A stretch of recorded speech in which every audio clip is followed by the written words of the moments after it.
I feel great. You know, it's been about, what, since August, 8, 9 months since I fought. And we had a game plan to take my time. Eventually something will come. I didn't want to rush anything. I just wanted to work to the plan and some things, you know, I shook off, but I felt great. I felt great. Okay. You know, he's a good fighter. He fought some good people. So he's durable a little bit. And he came in 7 to 8 pounds. He was supposed to be 60, but I dealt with it. You know, he could have been 80 in there.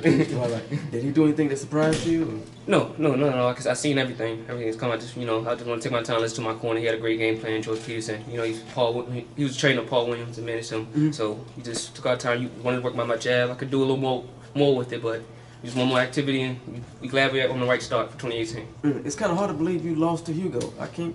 Yeah, you know, I don't make excuses. There's a lot of things that come with the game of boxing. I got to understand that. I feel like that was a mental test, my last fight, and I had to face reality with that. Instead of making excuses like this happened, at the end of the day I got caught. It was a fundamental thing. My hand came down, he threw a hook perfect, and I was always told in my training that if somebody throw it and it lands, it don't matter what it. He could be the strongest, lightest, your grandmother, it'll knock you out. And I got to witness that last fight. And, you know, I watched that fight over 30, 40 times. And I can't make no excuses. How I looked and how I felt was different. But once I seen it, I was like, okay, I just made a bad mistake. Dropped my hand. And that didn't happen to anybody. But I'm back and I came back and I feel like I can, you know, get back on my run that I was.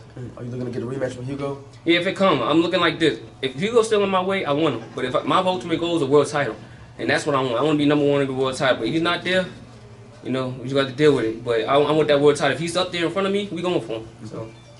Dante's Boxing Nation, do you feel like Hugo was a step up for you when you did fight Hugo?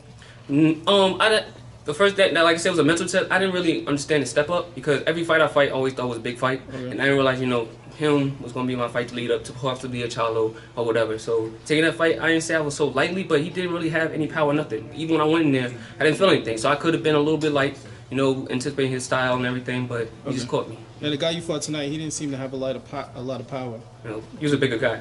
Do you feel that was this a comeback fight for you? Do you feel like this fight was the level of opponent that you should be fighting? No. I feel like I could do better. You know, I could fight much better, tougher guys. He was a good durable guy. A few people fought.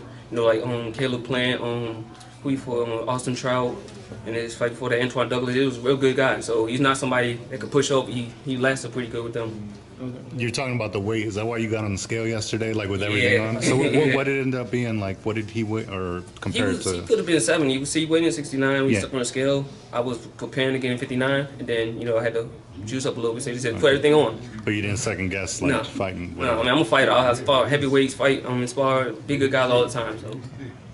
Now, what did you think about this overall performance after your last fight against Hugo Centennial Jr.?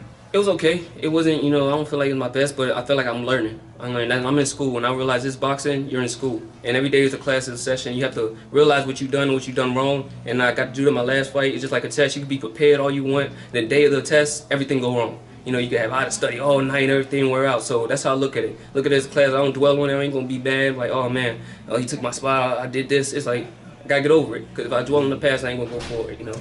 Now, with Wanda Angel, he did go the distance with Austin Trout in this last fight. With you being able to have the fight stop here, what does that do for your confidence in the near future? My goal was to stop him, because I seen some people want a few rounds with him, but I said, I know I'm gonna make him quit himself, and that's what I think he did. I made sure he lost confidence trying to hit me. He wasn't gonna land anything, few shots, so I seen him get frustrated, and that's what my plan was until he gave in. 2 more questions. All right, you look good in this fight. How soon are you looking to get back in there? We're just going to talk about team, George Peterson, you know, and see what Aleem going to do. I mean, this is my fight to see, you know, I know when people get knocked out, they want to see they still damaged good and everything. I wanted to prove that. I'm like, that shot, you know, I got caught. I didn't feel like I was off. You know, in training, sometimes you get your confidence a little down knowing that that happened to you. But after I got over it, I was like, you know, it's part of the game. There is no fighter that was great that didn't get caught. I mean, other than Floyd, you know, he's still undefeated. But there's no fight that ever happened. It happened early in my career, but I'm willing. I'm a guy that I like to study things and I like to, you know, improve from it. So once I seen my mistake, I just kept trying to work on it and realized, you know, I'm gonna cancel this. And I make sure he didn't hit me as much hooks today. Make sure he didn't give a chance. I know that's what you're gonna do. You see somebody get hurt, you're gonna go for it. So it's awareness. I'm learning. And I feel like I'm a student of the game, and I just want to get better every fight and every day. Last question. What fighter would you like to fight? Everything aligns perfectly. Who are you looking for?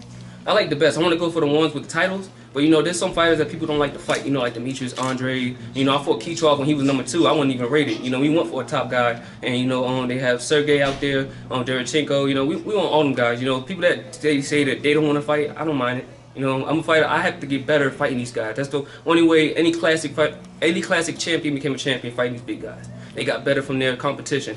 And my resume is getting better and better. I see people like my last 6 fights for what, a total of 60 knockouts if you add them all together. Everybody was a puncher.